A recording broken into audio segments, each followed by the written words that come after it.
guys, I'm Manpreet. In this video you will learn how to make neon jewelry with colored beads.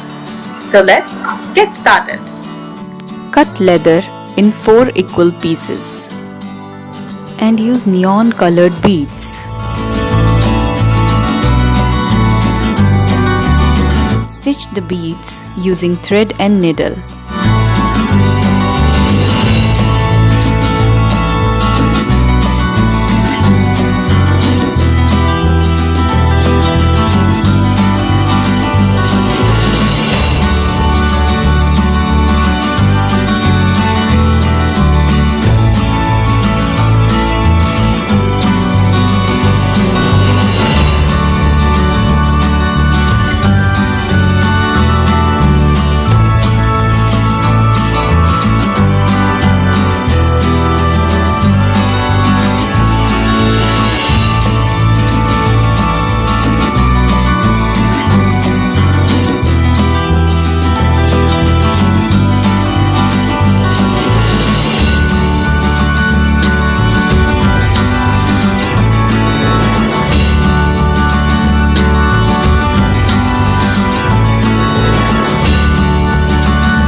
Cut 2 equal circles and add beads to it.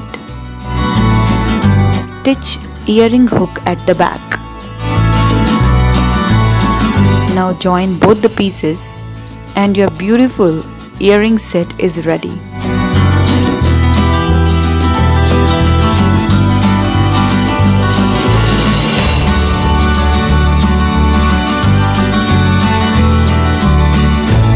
If you learned something new, please like and share my video and do subscribe my channel.